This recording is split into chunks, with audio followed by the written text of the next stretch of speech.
وبرکاتہ الحمدللہ رب العالمین والصلاة والسلام علی اشرف الانبیاء والمرسلین نبینا محمد وعلی آلہ واصحابہ اجمعین وبعد۔ نماز کے سلسلے میں نبی کریم صلی اللہ علیہ وسلم کی سنت کی روشنی میں کچھ باتیں آپ کے سامنے نماز سے پہلے رکھی گئی ہیں۔ اعلان میں یہ بھی تھا کہ اس کی عملی مشق بھی آپ کے سامنے آئے گی، تطبیق کیسے نماز پڑھی جائے گی، اس کا عملی طریقہ۔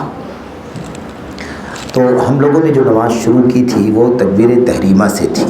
تکبیر تحریمہ اور پھر اس کے بعد ہاتھ اٹھانا اور اس کے بعد پھر گزرتے ہوئے انشاءاللہ تبارک و تعالیٰ سلام پھیرنے تک ہم پہنچیں گے۔ یہ آپ کے سامنے کھڑے ہیں، کیا نام آپ کا؟ ہاں، شاویز۔ یہ شاویز ہیں، انشاءاللہ تبارک و تعالیٰ یہ عملی مشق کریں گے، ہم ان کی رہنمائی کریں گے۔ کو اس تطبیق کو آپ اطمینان سے دیکھیں اور ایسے ہی نماز پڑھیں۔ کیجئے بسم اللہ، تکبیر تحریمہ کیجئے، ہاتھ اٹھائیے۔ ہاں، یہ دیکھیے اور پیچھے ہو جاؤ ذرا سا۔ بات آئی تھی کہ تکبیر تحریمہ کہتے وقت جو ہے ہاتھوں کو دونوں موڑھوں تک، یہ ہے موڑھا، یہ ہے نا، یہ ہے موڑھا، اور تھوڑا سا اور اوپر اٹھائیں گے تو یہ کانوں کے برابر جائے گا۔ تو یا تو موڑھوں تک اٹھائے اس کے مقابل، اور یہ کانوں کی لو تک، یہ کانوں کی لو ہے۔ پکڑنے کی یا ایسے ہی انگلیوں کو اس میں مطلب مس کرنے کی، چپکانے کی ضرورت نہیں ہے۔ یہ سیدھا رہے، ہاتھ انگلیاں بالکل ملی رہیں آپس میں، ہے نا، دونوں طرف سے یوں ایسے رہنا چاہیے۔ اور اللہ اکبر کہہ کر کے، تکبیر تحریمہ کہہ کر کے نماز میں داخل ہوں گے۔ اور اس کے بعد پھر اپنے دونوں ہاتھوں کو سینے پر رکھنا ہے۔ داہنے ہاتھ کو بائیں ہاتھ پر رکھ کر کے سینے پر رکھیے۔ یہ دیکھیے سینے پر، یہ داہنے ہاتھ کو بائیں ہاتھ پر رکھ کر کے سینے پر رکھا ہوا ہے۔ ہم نے اختصار سے کام لیا ہے۔ بعض روایتوں میں قبض کا ذکر ہے۔ قبض کا مطلب ہوتا ہے کہ قبض بیدہ الیمنی الید الیسری، آپ نے اپنے دائیں ہاتھ سے بائیں ہاتھ کو پکڑا، تو ایسے بھی ہے، ایسے، یعنی یہ ہاتھ پکڑا ہوا رہے گا۔ ایسے بھی کرو بیٹا آپ ذرا، تو ایسے بھی پکڑا بھی جا سکتا ہے، اور آپ نے دیکھا بھی ہوگا بعض اہل علم پکڑتے بھی ہیں۔ تو قبض کا بھی ثبوت ملتا ہے، اس میں اعتراض کی چیز نہیں ہے۔ وضع کا، رکھنے کا بھی ثبوت ہے، اور قبض کا بھی ثبوت ہے، تو ان دونوں میں کوئی حرج کی بات نہیں ہے۔ ایک شکل یہ تھی کہ اپنے دائیں ہاتھ کو بائیں ہاتھ پر رکھ کر کے سینے پر رکھا، یہ سینے پر رکھے ہوئے ہیں۔ دوسری شکل یہ تھی کہ اللہ کے نبی نے اپنے ہاتھ، دائیں ہاتھ کو بائیں ہاتھ پر رکھا، کلائی کو اور کلائی کے بعد بیچ والے حصے کو بھی اس کے اوپر رکھا، ایسے رکھ کر کے کیجئے۔ یہ دیکھیے یہ ہے۔ تو اس میں آپ دیکھیں کہ یہ ہے نا، یا چھوڑیے اس کو، ایسے اگر رکھا جائے گا تو یہ سینے سے کچھ نیچے ضرور ہے، سینہ یا سینے سے کچھ نیچے ہے، لیکن کسی بھی صورت میں یہ ناف تک آ جائے یا اور نیچے آ جائے، ایسی کوئی صورت نہیں ہے۔ اس روایت کے اندر سینے کا لفظ نہیں آیا ہوا ہے۔ پہلے والی حدیث میں سینے کا لفظ ہے، جو ابن ماجہ کی روایت، ابن خزیمہ کی روایت ہے۔ اس روایت میں یہ لفظ نہیں آیا ہوا ہے، دوسری کتابوں کی روایت ہے، لیکن کیفیت جو بیان کی گئی ہے، اس کیفیت کو اگر ہم فالو کریں گے تو زیادہ سے زیادہ سینے سے نیچے پیٹ کے حصے پر یہ چیز آئے گی، اس کے نیچے نہیں آ سکتی۔ اس کے نیچے آپ جب جھکیں گے تب کچھ نیچے آئے گی چیز۔ تو اس سے بھی ثابت ہوتا ہے کہ اس طرح بھی ہاتھ کو رکھا جا سکتا ہے، یعنی سینے پر یا سینے سے کچھ نیچے پیٹ کے حصے پر۔ یہ دونوں حدیثیں ہیں جو ہاتھ کو باندھنے کے سلسلے میں نبی کریم صلی اللہ علیہ وسلم کی حدیثیں ہیں۔ اچھا، اس میں کوئی شدت کی بات نہیں ہے کہ سینے پر ہے یا سینے کے کچھ نیچے ہے۔ یہ اوپر بھی جا سکتا ہے نا، موڑیں گے تو جا سکتا ہے، ایسے رکھتے ہوئے یہ صدی پہ بھی آ سکتا ہے نا، صدی۔ ہاں، تو اس میں کیا ہے، اس میں پھر کیا ہے، آپ کو پورے طور پر پورے جسم کو یوں اٹھا کر کے ایک کیفیت بنانی پڑے گی۔ اچھا، جب اس میں صدر کا لفظ نہیں آیا ہے تو ہم کو صدر اس میں لے جانے کی ضرورت نہیں ہے، جتنی کیفیت ہے اتنی کیفیت فالو کریں، کیونکہ صدر کی کیفیت تو ثابت ہے پہلے سے۔ صدر کے علاوہ اس حدیث میں، یعنی سینے کے علاوہ اس حدیث میں دوسری کیفیت ثابت ہو رہی ہے، تو وہ بھی ہے ہمارے لیے اور یہ بھی ہے سنت، اس لیے دونوں پر عمل کرنے میں کوئی حرج نہیں ہے۔ اب اس کے بعد یہ قیام کی حالت میں ہو گیا، قیام کی حالت میں۔ اب ہم نے قرأت وغیرہ کی، سورہ فاتحہ پڑھا ہے نا، ساری چیزیں پڑھی، پڑھنے کے بعد اب ہمیں اس کے بعد رکوع میں جانا ہے۔ رکوع میں جانے کے لیے کیا کرنا تھا؟ رفع الیدین کرنا تھا، دونوں ہاتھوں کو جیسے ابھی اٹھایا تھا انہوں نے، اٹھائیے واپس اٹھائیے، یہ یا تو کاندھے کے مقابلے میں اور یا تو کان کے مقابلے میں، یا تو کاندھے کے مقابلے میں اور یا تو کان کے مقابلے میں اٹھا کر کے، اور اس کے بعد پھر اللہ اکبر بولتے ہوئے ہمیں رکوع میں چلے جانا۔ رکوع میں جائیے، رکوع میں کیا کیا کرنا تھا وہ ساری چیزیں فالو کریں۔ یہ دیکھیے پہلا کام یہ بالکل ٹائٹ کیجیے آپ، ہے نا، دونوں ہاتھ ایک دم ٹائٹ کرو۔ اللہ کے نبی کی حدیث میں آیا ہوا ہے وتر، ایک ہے وطر، وطر نہیں بلکہ وتر، وتر اس دھاگے کو بولتے ہیں، اس رسی کو جو موڑ کر کے تیر پر لگایا جاتا ہے نا، کمان پر لگایا جاتا ہے۔ تو کمان کی جو رسی ہوتی ہے وہ کیسے ٹائٹ ہوتی ہے؟ بالکل حدیث میں آیا ہوا ہے کہ آپ ایسے ہی رکھ کر کے بالکل ہاتھ کو ٹائٹ رکھتے تھے، یوں۔ تو ایسے بالکل یہ مڑا ہوا نہیں ہونا چاہیے، ایک دم ٹائٹ ہونا چاہیے، اور یہ انگلیاں دیکھیں پھیلی ہوئی ہونی چاہیے۔ اور کچھ لوگ ایسے رکھ لیتے ہیں، وہ غلط ہے، اور کچھ لوگ ایسے پکڑتے ہیں، یہ دونوں غلط ہے، یہ طریقہ غلط ہے۔ یہی طریقہ صحیح ہے، انگلیاں پھیلی ہوئی ہوں اور انگلیوں کو پھیلا کر کے گھٹنے کو پکڑے رہا جائے۔ اور بعض لوگ جو ہے اس ہاتھ پر کوئی سہارا نہیں دیتے ہیں، کمر کو جھکائے رہتے ہیں، مطلب رکوع کی حالت میں رہتے ہیں اور ہاتھ کو کسی کام میں بزی رکھتے ہیں، یعنی ہاتھ کا سہارا لیتے نہیں ہیں، یہ بھی رکوع کے طریقے کے خلاف ہے۔ یہ تو ہو گئی بات یہاں کی۔ اس کے بعد یہ دیکھیے، یہ ہے سر اور پشت دونوں برابر ہونی چاہیے۔ اگر یہ زیادہ جھکائیں گے تو رکوع غلط ہوگا، اور زیادہ اٹھائیں گے تو بھی رکوع غلط ہوگا۔ اب حدیث ہم لوگوں نے پڑھی وابصہ والی رضی اللہ تعالیٰ عنہ کی، کہ اگر اس کے اوپر پانی رکھ دیا جائے تو پانی میں رکا رہے گا، یعنی اگر آپ چند قطرے پانی ڈالیں تو ڈھلک کے نیچے نہیں جائے گا۔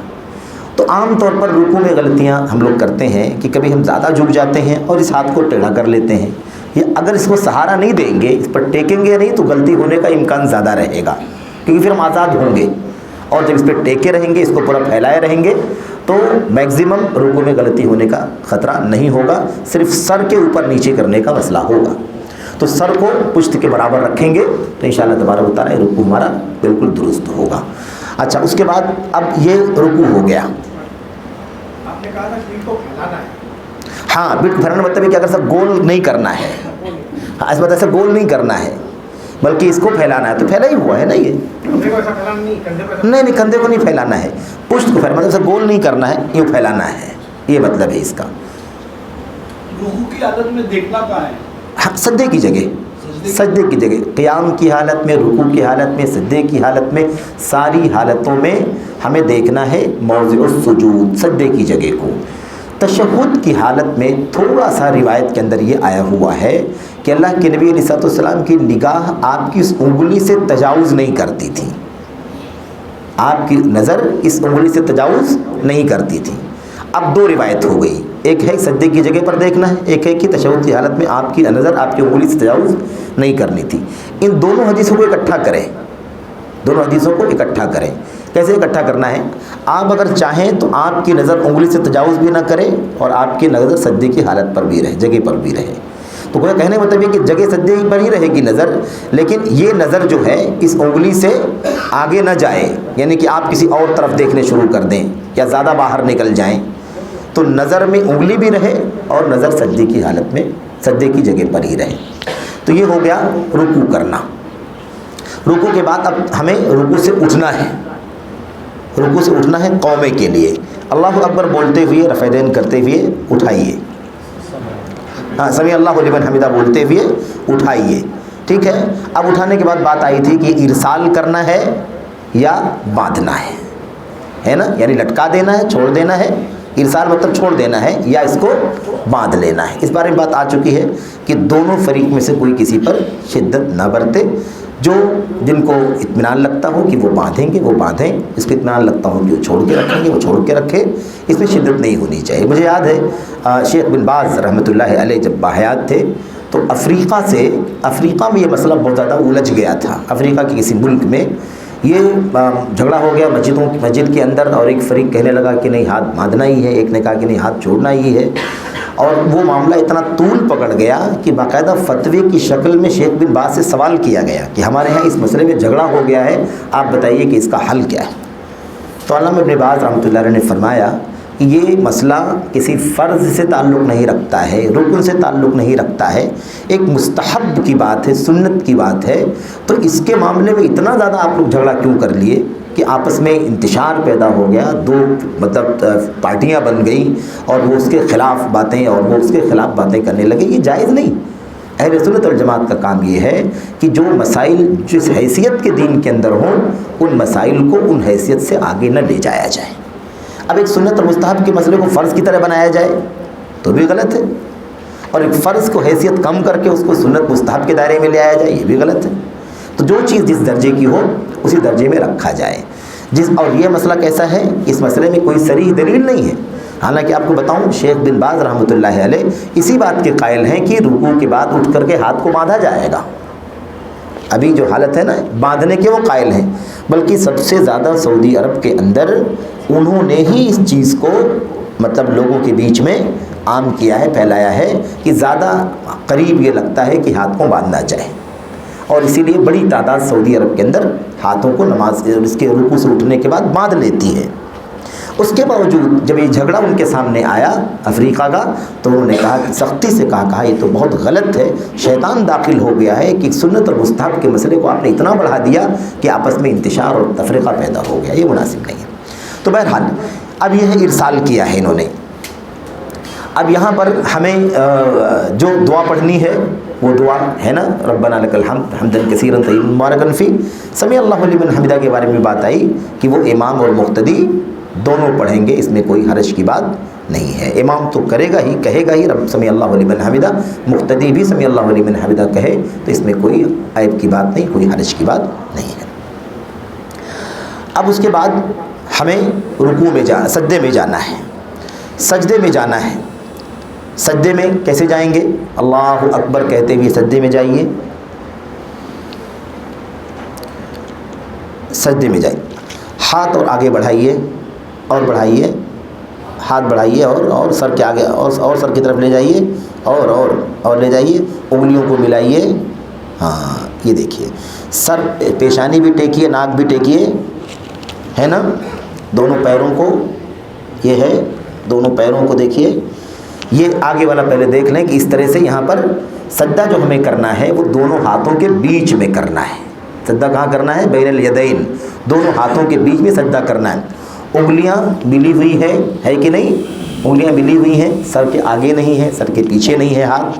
یہ حصہ دیکھیے زمین کے پیچھے چپکا نہیں ہوا، کھلا ہوا ہے، ان دونوں کے بیچ میں بھی گیپ ہے اور یہاں کے بیچ میں بھی گیپ ہے۔ یہ سب سنت ہے، یہ سب سنت ہے، ایسے ہی سجدہ کرنا ہے۔ رکوع سر ٹیکا ہوا ہے، سر کے ساتھ ناک ٹیکی ہوئی ہے، 7 ہڈیوں پر سجدہ کرنا ہے۔ 2 یہ پیر ہو گئے، 2 گھٹنے ہو گئے، دونوں ہاتھ ہو گئے اور پیشانی ساتھ میں، ناک کے ساتھ میں، یہ کل 7 ہڈیاں ہیں جن پر ہمیں سجدہ کرنے کا حکم دیا گیا ہے۔ پیروں کو ملانے کے بارے میں بات تھی، ایسے ہو جاؤ اس طرف سے ذرا سا پیچھے والا بھی، کیا نام شاید اٹھو، قبلے کی طرف سجدہ کرو، اس طرف سجدہ کیجئے، پیر والا حصہ ان کے اس میں آنا چاہیے۔ ہاں پیروں کو دیکھیے، بات آئی تھی کہ یہ ہے انگلیوں کو قبلے کی طرف رکھیے، ٹھیک ہے، یہ ہو گیا، ایسے ہی سجدہ کیا جائے گا، ٹھیک ہے، یعنی انگلیوں کو قبلے کی طرف موڑنا ہے۔ یہ مسئلہ ہے کہ دونوں پیروں کے اس کو ایڑیوں کو ملانا ہے یا نہیں ملانا ہے، یعنی ایک ہے کہ اس کو دور رہے، یہ خالی ایڑیاں ملائی جائیں، ٹھیک ہے۔ اس بارے میں بات آئی تھی کہ اختلاف ہے، ٹھیک ہے۔ جو روایت حضرت عائشہ رضی اللہ تعالیٰ عنہ کی ہے اس میں یہ ہے کہ سونے کی حالت میں ان کا ہاتھ جب پیر پر پڑا اللہ کے نبی سجدے کی حالت میں تھے، اور وہ اللہم انی اعوذ برضاک من سخطک و بمعافاتک من عقوبتک، وہ دعا اللہ کے نبی صلی اللہ علیہ وسلم سجدے میں پڑھ رہے تھے۔ اما عائشہ نے وہ دعا بھی سنی، تو اس حدیث سے علماء نے استدلال کیا ہے کہ اما عائشہ کے ہاتھ پڑے تو دونوں پیر پر پڑے، دونوں پیر پر پڑے۔ اس سے معلوم پڑتا ہے کہ آپ کے دونوں پیر ملے ہوئے تھے۔ حالانکہ آپ دیکھیں کہ یہ دلیل بہت زیادہ واضح نہیں ہے، کیوں؟ اس لیے کہ دونوں پیر دور دور ہے نا، اس کے باوجود بھی ایک آدمی کا ہاتھ دونوں پیر پر پڑ سکتا ہے کہ نہیں پڑ سکتا ہے؟ اگر آدمی کا ہاتھ پڑے دونوں ہاتھ پر پڑے گا کہ نہیں پڑے گا؟ پڑ سکتا ہے، ایسا کوئی ضروری نہیں ہے کہ یہ بات یہاں پر طے کر لی جائے کہ دونوں پیروں کو یا دونوں ایڑیوں کو ملانا ہی ہے۔ اور ہم نے عرض کیا تھا کہ ایک حدیث میں باقاعدہ آیا ہوا ہے کہ دونوں پیر ملے ہوئے تھے، لیکن وہ روایت صحیح نہیں ہے، وہ روایت صحیح نہیں. اگر وہ روایت صحیح ہوتی تو مسئلہ آسان تھا. اس لیے سادہ مطلب اطمینان کی چیز یہ ہے کہ ایسے ہی پیروں کو الگ الگ رکھ کر کے دونوں قبلے کی طرف انگلیاں مڑی ہوئی ہوں, ہمیں سجدہ کرنا چاہیے. یہ چیز ہے. ٹھیک ہے. اب اس کے بعد یہ سجدہ ہو گیا, ایک سجدہ ہو گیا. اٹھیے. دور رکھنا ہے نا؟ نہیں بالکل نہیں, دور بھی نہیں رکھنا ہے اور ملانا بھی نہیں ہے, اعتدال کے ساتھ. جی ہاں, اب ہو جائیے اس طرف, چہرہ کر لے. اب جو ہے دیکھیے سجدے کے درمیان کی بات تھی کہ دونوں سجدوں کے بیچ میں, حالانکہ وہ سب باتیں تفصیل سے نہیں آئی, کہ ایک سجدہ کرنے کے بعد دوسرا سجدہ بھی ہم نے ویسے ہی کرنا ہے. دونوں سجدوں کے بیچ میں جو دعا ہے نا, اللہم اغفر لی ورحمنی واہدنی وعافنی وارزقنی, یہ دعا پڑھیں, یا صرف رب اغفر لی, اتنی بھی دعا ثابت ہے. رب اغفر لی اتنا بھی ثابت ہے. لیکن سجدے سے سر اٹھا کر کے اور پھر فوراً سجدہ کرنا, یہ سنت کے خلاف ہے. گرچہ صرف رب اغفر لی بھی اگر آدمی کو کہنا ہے تو بھی کیا مطلب ہے اس کا, یعنی آدمی سجدے سے سر اٹھا کر کے ساری ہڈیاں جگہوں پر اپنی اپنی جگہ پر آ جائیں. اس حالت میں بیٹھنے کے لیے ساری ہڈیاں جہاں جہاں آنا چاہیے نا, وہ ساری ہڈیاں اپنی جگہ پر نارمل ہو جائیں. یعنی یوں اٹھنے کے بعد ابھی برابر سیدھا نہیں ہوا فوراً چلے جائیں, یہ درست نہیں ہے. حتیٰ یعود کل فقار مکانہ, یہاں تک کہ ہر ہڈی اپنی اپنی جگہ پر لوٹ جائے. تو اس حالت میں جہاں جہاں ہڈی کو جانا چاہیے وہاں چلی جائے. اس کے بعد ہم رب اغفر لی کہیں اور پھر اس کے بعد اللہ اکبر کہہ کر کے سجدہ کریں. ہاں بھائی, رب اغفر لی کہیں, یعنی اتنی ہی دعا, اور اس کے بعد آپ دوسرے سجدے میں چلے جائیں. لیکن گرچہ چھوٹی سی دعا ہے یہ, لیکن اس حالت میں دونوں سجدوں کے بیچ میں اس حالت میں آ جانا چاہیے اطمینان سے. اس کے بعد پڑھ کر کے تب جائیں, چاہے وہ دعا پڑھیں چاہے لمبی دعا پڑھیں, یہ چیز ہونی چاہیے. اس کے بعد دوسرا سجدہ کریں گے. اب دونوں سجدے, یہ جو بیٹھنے کا ہے, ہاں اس میں دوسرا طریقہ ہے کہ کا جو ہے کہا گیا ہے, کا وہ بھی سنت ہے. عام طور پہ عمل نہیں اس پر, وہ سنت ہے, اس پر عمل کرنا چاہیے. دیکھیے ایسا ہے کہ اب وہ ایک نیا کام بتانا ہو جائے گا لوگوں کو, تو جو چیز جو کر رہے ہیں وہ صحیح کریں. جو سنت ختم ہو چکا ہے اگر اس پر عمل کریں تو اور یہ ہے نا. نہیں ٹھیک ہے لیکن مسئلہ یہ ہے کہ اس کے لیے ہم تربیت دے دیں تب اس کے بعد اس چیز کو عام کریں, زیادہ اچھا ہے نا, زیادہ اچھا ہے. تو اب دیکھیے یہ ہے ایک رکعت یہاں پر, مطلب ایک رکعت کے سارے کام یہاں پر مکمل ہوئے. ہم اگر 2 رکعت کے بعد تشہد کرتے ہیں, پہلا تشہد, تو اس میں اس صورت میں بیٹھیں گے, اور یہ یہاں پر بھی رکھ سکتے ہیں اور روایتوں کے مطابق ران پر بھی رکھ سکتے ہیں. دونوں شکلیں ثابت ہیں, یہ کر سکتے ہیں. البتہ اس حالت میں تحیات پڑھیں, اور اگر پڑھ سکتے ہیں تو بہتر ہے کہ تحیات کے ساتھ درود بھی پڑھیں, جیسا کہ بعض روایتوں سے پتہ چلتا ہے. تشہد کی انگلی ہلانے کا جو مسئلہ ہے نا, تشہد کی انگلی 53 کی گرہ لگانا ہے نا. 3 انگلیاں ایسے موڑیے, ہاں 3 انگلیاں موڑ کر کے اس کو یہاں پر رکھیے اور ایسے رکھیے. دیکھیے ایک شکل یہ ہے, یہ دیکھا نا آپ نے, ایک شکل یہ ہے, یہ تین انگلیاں موڑ لیں اور اس کے بعد اس کو تشہد کی انگلی اٹھائیں اور اس انگلی کو اس جڑ پہ رکھیں. ایک شکل یہ ہے. ایک شکل یہ ہے کہ اس انگلی کو اس کے اندر بند کر لیں انگوٹھے کو, اور ایک شکل یہ ہے کہ اس تیسری کو اس کے ساتھ دائرہ بنا لیں اور ایسے رکھیں. اس میں وہ 3 انگلی باقی 2 انگلی کھولنا پڑے گا؟ نہیں 2 انگلیاں بند رہیں گی, آخر میں 2 انگلی کھولنا, بالکل بند رہیں گی, وہ بند ہی رہیں گی. خالی تیسری انگلی کے ساتھ دائرہ بنانے کے لیے اس کو کھولیں گے بس. یہ انگلی جو تشہد والی ہے, یہ اپنا شہادت والی ہے. شہادت والی انگلی جو ہے اس کے اشارے میں اور اس کے حرکت میں علماء نے اختلاف کیا ہے. بعض علماء کہتے ہیں کہ صرف اشارہ ہے, اور جس میں حرکت کی بات آئی ہوئی نسائی کی روایت, کہتے ہیں وہ روایت صحیح نہیں ہے. ٹھیک ہے, یعنی یہ کہنا مطلب یہ ہے کہ حرکت نہیں دینا ہے. ایک طبقہ علماء کا کہتا ہے کہ حرکت نہیں دینا ہے کیونکہ وہ روایت نسائی کی جو صحیح نہیں ہے, صرف اشارہ کرنا ہے. شیخ البانی رحمۃ اللہ علیہ نے جنہوں نے اس روایت کو صحیح کہا ہے, ان سے پوچھا گیا تو انہوں نے کہا کہ دیکھیے اشارہ اس کو بھی کہتے ہیں اور ہلکا حرکت دینے کو بھی اشارہ ہی کہتے ہیں, باہر نہیں ہے اس سے. اور یہ بہت معمول بات, پریکٹیکل بات ہے. کہتے ہیں نا فلاں نے اشارے سے بلایا, تو اشارے سے بلایا, انگلی کے اشارے سے بلایا تو حرکت دیا کہ نہیں, حرکت دے کر کے بلایا اس کو. تو اشارے میں یہ بھی اشارہ ہے، بغیر حرکت کے بھی اشارہ ہے اور ہلکے حرکت کے ساتھ بھی وہ اشارہ ہی کہلاتا ہے۔ تو کہتے ہیں کہ اگر وہ حرکت کا لفظ روایت کے اندر ضعیف بھی ہو تو اشارے کے لفظ سے بھی حرکت ثابت ہو جاتا ہے، حرکت اس کے اندر ثابت ہو جاتی ہے۔ خاص بات یہ ہے کہ تشہد میں بیٹھنے کے بعد ہاں ایک بات یاد رکھیں کہ یہ ایسے اٹھا ہوا ہونا چاہیے، اٹھا ہوا ہونا چاہیے، قبلہ رو ہونا چاہیے۔ خاص بات یہ ہے اگر یہ قبلہ رو نہ ہو تو سنت کے خلاف ہے، کیونکہ یوں ہونا چاہیے۔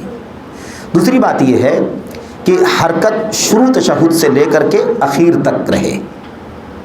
اشہد اللہ پر اٹھانا، اللہ پر گرا دینا، اس کی کوئی دلیل ہم نے کہا کہ ہمیں نہیں ملتی ہے، علم نے کہیں بھی کوئی دلیل نہیں ایسی نوٹ کی ہے۔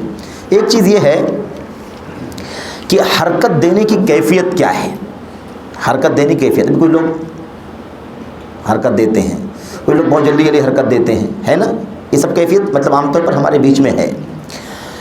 علامہ البانی رحمۃ اللہ علیہ نے جب حدیث کی شرح کی تو انہوں نے کہا کہ حرکت ہے، خفض اور رفع نہیں ہے، یعنی اوپر اٹھانا اور پست کرنا نہیں ہے، پست کرنا بلند کرنا، پست کرنا بلند کرنا یہ حدیث میں نہیں ہے، حرکت دینا ہے۔ تو حرکت دینا الگ چیز ہے اور خفض اور رفع کرنا الگ چیز ہے۔ تو یہ جو طریقہ ہمارے بہت سارے بھائیوں کے رائج ہے کہ مطلب وہ یوں کرتے ہیں، صحیح بات یہ ہے کہ حرکت کے خلاف ہے سنت کی۔ کیسے کرنا ہے؟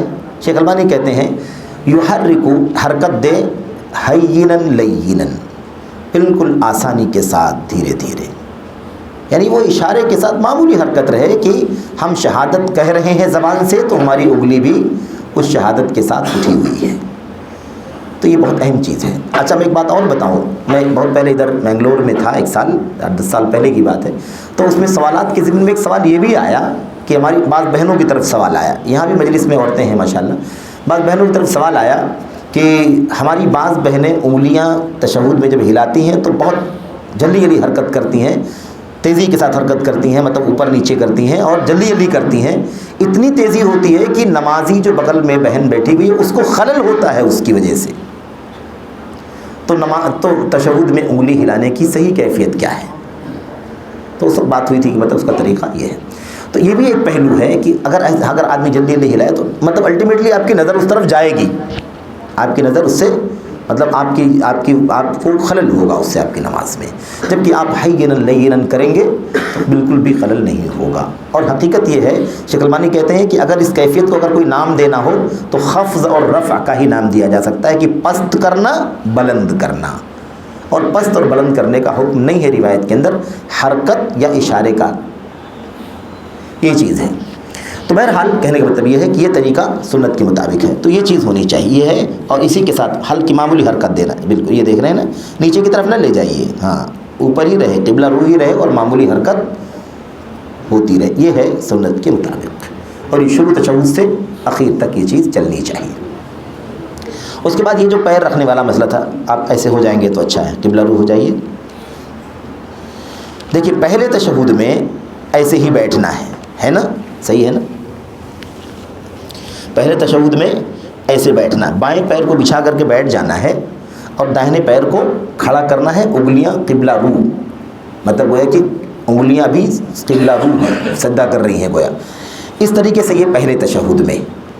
دوسرے تشہد میں خیر اس میں ہم نے ذکر کیا نا کہ اس میں بھی علماء کا اختلاف ہے کہ ایک شکل یہ ہے افتراش بچھانے والی، ایک شکل ہے مطلب اس کو باہر نکال کر کے بیٹھنے والی۔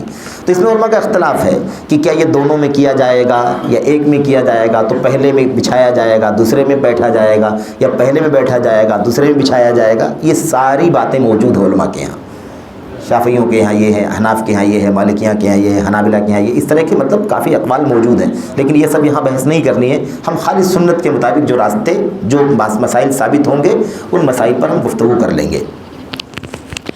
تشہد میں پہلے تشہد میں دیکھیے یہ ہے نا، اگر تورک کرنا ہے تو تورک کی کیفیت کیا ہوگی؟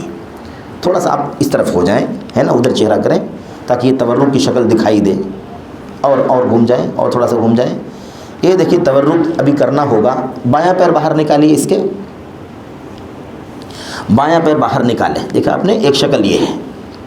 یعنی بائیں پیر کو دائیں پیر کے باہر سے نکال کر کے ہے نا سرین کے بل بیٹھ جانا. یہ سب سے معروف شکل ہے جو عام طور پر رواج میں ہے. دوسری شکل یہ ہے کہ اس پیر کو بھی باہر بچھائیے. ہاں اس کو بھی ادھر لائیے, وہ پیر لائیے ادھر. ہاں ایسے, یہ بھی ایسے ہی قبلہ کی طرف. انگلیاں قبلے کی طرف ہی رہیں گی دونوں صورت میں, دونوں پیروں کی قبلہ کی طرف ہی رہیں گی, لیکن بیٹھنا کھڑا نہیں کرنا ہے پیر کو. دونوں پیروں کو باہر نکالنا ہے اور قبلے کی طرف انگلیوں کو کرنا ہے. یہ تورک کی دوسری شکل ہے. تیسری شکل یہ ہے کہ اس پیر کو اس کے باہر نکالیے ادھر سے. ہاں دیکھیے نکال سکتے ہیں کہ نہیں نکال سکتے ہیں. نہیں اس کو کھڑا نہیں کرنا, اس کو بچھا کے رکھیے آپ, اس کے بیچ سے نکالیے. ہاں یہ آسان ہے نا. یہ تیسری شکل ہے, حدیث کے اندر آئی ہوئی ہے. ٹھیک ہے, عمل میں نہیں ہے تو آدمی کو مشکل لگتا ہے, لیکن سنت تو اپنی جگہ اہمیت رکھتی ہے. یہ تیسری شکل ہے. مطلب یہ زمین سے اٹھا ہوا رہ جائے گا, منہ والا پیر جو ہے زمین, ہاں نہیں خالی, ہاں اگلا حصہ اٹھا رہے گا, اس پیر کے اوپر سے باہر رہے گا. یعنی زمین کو ایک ہی پیر ٹکا رہے گا نا, ایک پیر وہ والا پیر جو ہے یہ والا حصہ ٹکا رہے گا نا, یہ والا حصہ ٹکا رہے گا, صرف یہ والا حصہ اوپر اٹھے گا. دونوں اس کے بیچ سے باہر نکلے گا پیر کے اوپر سے. بہرحال یہ ہے. اور اس کے بعد جو ہے تشہد کی دعائیں پڑھی جائیں گی اور اس کے بعد سلام پھیر لیں گے انشاءاللہ تبارک و تعالیٰ.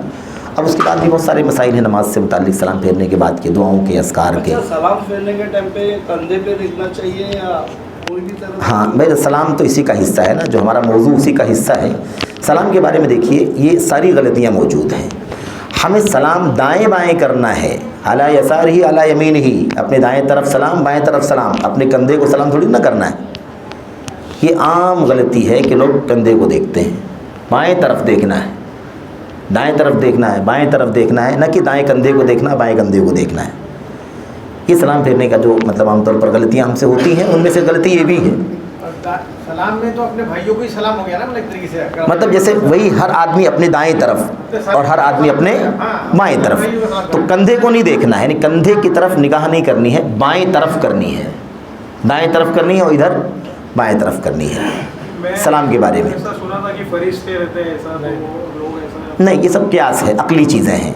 حدیث میں کیا ہے, ثم سلم علی یمینہ, اپنے دائیں طرف آپ نے سلام پھیرا, علی یساری بائیں طرف پھیرا. تو دائیں بائیں کہا اللہ کے نبی نے. اس کی کوئی چیز ہوتی کہ ہاں کندھوں, ان کو اس کندھے کے فرشتوں کو سلام کرنا, تب ٹھیک ہے الگ بات تھی. ایسی کوئی چیز تو ہے نہیں دلیلوں کے اندر. بات ہے نماز سے باہر آنے کا راستہ.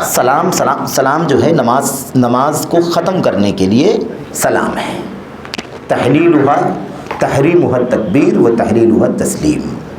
تحریمها التکبیر, نماز کے باہر کی چیزوں کو حرام کرنے والی چیز تکبیر ہے, اور ان تمام چیزوں کو حلال کرنے والی تسلیم ہے. سلام پھیریں گے تو باہر آ جائیں گے. اچھا سلام پھیریں گے تو ایک سلام ایسا پھیر کے پھر ایسا بیچ میں رک کے دوسرا سلام پھیرنا چاہیے کہ ایک سلام ڈائریکٹ ایسا پھیر کے ڈائریکٹ دوسرا سلام؟ ہاں بالکل, ڈائریکٹ دائیں طرف پھیرے, اس کے بعد ڈائریکٹ بائیں طرف پھیرے. بیچ میں رکنے کی کوئی ضرورت نہیں, کوئی دلیل نہیں ہے اس کی, بے دلیل چیز ہے جو عام طور پر رواج میں آ گئی ہے.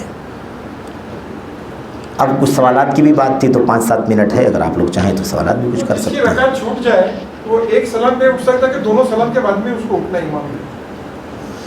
امام سلام پھیرے گا, امام کو سلام پھیرنا ہے کہ نہیں, اور ہماری رکعت چھوٹی ہوئی, سلام نہیں پھیرنا ہے ہم کو. ٹھیک ہے, تو وہ سلام پھیر لیا اور ہمیں سلام نہیں پھیرنا ہے, تو سلام پھیرنے کے بعد اٹھ جائیں ہم. کب اٹھیں گے؟ نہیں, ہمیں سلام پھیرنا ہی نہیں ہے نا. جیسے وہ السلام علیکم بولا ہمیں اٹھ جانا ہے. وہی کہہ رہا ہوں, سلام وہی, ہمیں امام کو سلام پھیرنا ہے اور ہمیں سلام نہیں پھیرنا ہے. جیسے اس نے سلام شروع کیا, ہمیں اپنے کام کے لیے مکمل کرنے کے لیے اٹھ جانا ہے. یہ میں کہہ رہا ہوں. نماز پوری ہونے کے پہلے اٹھ گئے تو نماز ہماری کہاں پوری ہوئی؟ جس کی پوری اس کی پوری ہو رہی ہے, ہماری کہاں پوری ہو رہی ہے. ہم کو سلام میں داخل نہیں ہونا ہے, سمجھ رہے ہیں نا. ہماری رکعت نہیں ہوئی پوری, باقی ہماری رکعت, تو ہمیں سلام میں داخل نہیں ہونا ہے. امام اور امام کے ساتھ جو مقتدی جن کی نماز شروع سے پڑھ رہے تھے, جو وہ اپنی سلام پھیریں گے, کیونکہ ہماری نماز ابھی باقی ہے, تو ہمیں اس سلام میں شریک ہونے کے بجائے اپنے کام کے لیے اٹھ جانا ہے. شیخ صاحب, وہ 4 رکعت میں اگر دوسری رکعت میں جو اٹھنا ہے اس میں تو پہلے اٹھنے کو ہوتا ہے, 2 رکعت پڑھ کے جب اٹھتے ہیں فرض 4 رکعت, ہاں پہلے کیسا اٹھیں, مطلب آپ پہلے کتنے اٹھائیں گے کہ پھر آپ دوسری رکعت؟ اچھا, اٹھنے کے لیے کہہ رہے ہیں, رکھنے کے لیے نہیں, آپ کہہ رہے ہیں اٹھنے کے لیے کہہ رہے ہیں. اس میں بھی دونوں شکلیں روا ہیں, اس میں بھی دونوں شکلیں جائز ہیں. آدمی کو جو آسان لگے، پہلے دونوں ہاتھوں کو اٹھا لے، بعد میں گھٹنوں کو اٹھائے، پہلے گھٹنوں کو اٹھائے، دونوں ہاتھوں کو بعد میں اٹھائے، دونوں میں رکھنے میں بھی اٹھانے میں بھی دونوں میں بھی گنجائش ہے، دونوں میں بھی مسئلے میں وسعت ہے، سختی نہیں ہے زیادہ۔ نماز میں یہاں ادھر ادھر جاتے تو یہاں تھوکتے نہیں ہے، اس کو تھوکنا نہیں کہتے، ہاں تھتکارنا، اور بائیں طرف یعنی بائیں طرف اعوذ باللہ بولنا ہے، اور ہلکا ہلکا ہے نا تھتکارنا جس کو ہم بولتے ہیں نا، اعوذ باللہ من الشیطان الرجیم۔ نہیں بالکل نہیں ہے، نہیں بالکل نہیں۔ اس شیطان کا نام اللہ کے نبی نے بتلایا، اس کا نام یہ ہے۔ ہمیں اللہ کے نبی نے کیا حکم دیا؟ بائیں طرف 3 بار تھتکارو اور اعوذ باللہ پڑھو۔ یہ نماز کے ارکانوں میں یہ ثابت دلیل اللہ کے رسول سے اثر ملتا ہے؟ یہ ملتا ہے، ثابت ہے یہ کہ جب آدمی کو بہکائے شیطان نا، نماز میں خلل ڈالے، نماز میں بہکانے والا شیطان ہے، وضو میں شبہ ڈالنے والا الگ شیطان ہے، الولہان نام ہے اس کا، اور اس کا نام خنزب ہے یا خنزب ہے۔ تو ہمیں چاہیے جیسا کہ کہہ رہے ہیں بھائی، بالکل ویسے ہی جیسے ذہن ادھر ادھر بھٹک گیا، اچانک یاد آیا کہ میں کہاں چلا گیا تھا، تو فوراً اعوذ باللہ من الشیطان الرجیم۔ پڑوسی بھی چل جائے گا؟ نہیں وہ تو ہمیں سمجھنا ہے نا، پڑوسی بھی کیوں چلا جائے گا، اتنا زیادہ نہیں تیز کرنا ہے نا۔ سجدے میں جو آپ نے دعا کرنے کو کہا ربنا آتنا فی الدنیا، تو یہ فرض نماز میں بھی کر سکتے ہیں یا یہ پھر سنت؟ ہاں فرض کی بات ہو رہی ہے، سنت میں بھی وہی حکم ہے، سنت میں بھی وہی حکم ہے، بات فرض کی ہو رہی ہے کہ دعا نماز کی سجدے کی حالت میں دعا زیادہ مطلب قبولیت کی امید ہوتی ہے، اس لیے اللہ کے نبی نے فرمایا فَأَكْثِرُوا فِيهَا مِنَ الدُّعَاءِ فَقَمِلٌ أَن يُسْتَجَابَ لَكُمْ۔ تم لوگ سب سے زیادہ اپنے اللہ سے اس وقت قریب ہوتے ہو جب تم سجدے کی حالت میں ہوتے ہو، اس وقت دعا کرو، کیونکہ دعا کی قبولیت کی زیادہ امید ہوتی ہے۔ تو ہم نے عرض کیا کہ ابھی اللہ کے نبی کی حدیث ہے، اب سوال یہ پیدا ہوتا ہے کہ ہم لوگ اردو میں کریں نہ کریں، تو ہم نے یہ عرض کیا کہ جھگڑے سے بچیں تو بہتر ہے، سجدہ سہو جھگڑے سے بچیں تو بہتر ہے۔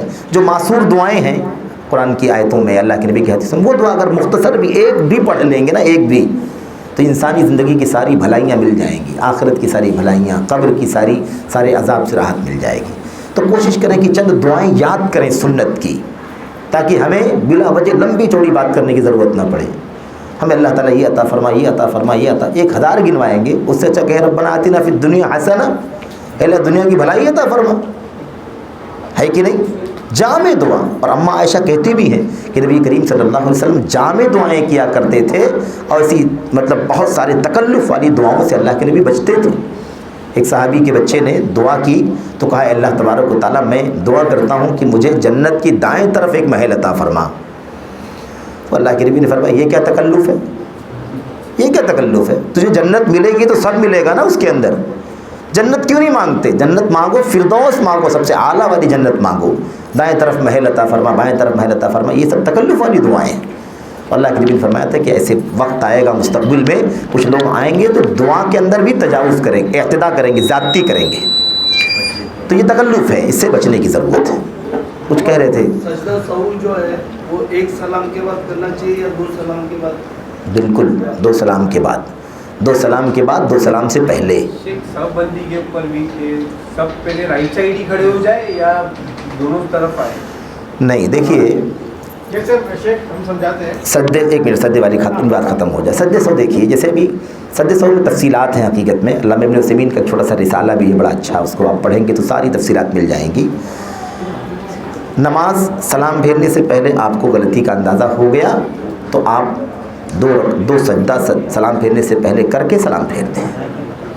نہیں معلوم پڑا، نماز آپ نے سلام پھیر دیا، اب آپ کو کسی نے بتایا یا آپ کو خود یاد آیا تو جو کمی ہوئی وہ کمی پوری کر لیں، اور پوری کرنے کے بعد سلام پھیرنے سے پہلے 2 سجدہ کریں، پھر سلام پھیر دیں۔ یہ مطلب مختصر طور پر، سرسری طور پر، باقی ساری تفصیلات جو آپ پڑھیں گے تو معلوم پڑے گا۔ سب بندی کے بارے میں دیکھیے، سب بندی اصل میں بیچ سے ہونی چاہیے، بیچ سے ہونی چاہیے، ایسا ہرگز نہیں ہونا چاہیے کہ ایک طرف پوری صف لگ جائے، بائیں طرف والا پورا حصہ خالی رہے۔ اللہ کے نبی کی حدیث میں ضرور آیا ہوا ہے کہ اللہ تبارک و تعالیٰ کے فرشتے رحمت کی دعا کرتے ہیں دائیں طرف والے پر، لیکن اس کا مطلب کیا ہے؟ اس کا مطلب یہ ہے کہ پھر صف مکمل کرنے کا حکم جو نبی نے دیا وہ کیسے ہوگا؟ اتم الصف الاول فالاول، پہلے صف مکمل کرو، مکمل کرو، مکمل کیسے ہوگی؟ تو ہونا یہ چاہیے کہ صف بندی بیچ سے ہو، اور نہ آنے والا دیکھے ادھر کم ہے ادھر آ جائے، ادھر کم ہے ادھر آ جائے۔ اگر دونوں برابر لگے تو دائیں طرف جانا ترجیح دیں، یہ مطلب ہے اس کا۔ اگر دونوں طرف برابر لگ رہا ہے تو دائیں طرف والے کو ترجیح دیں،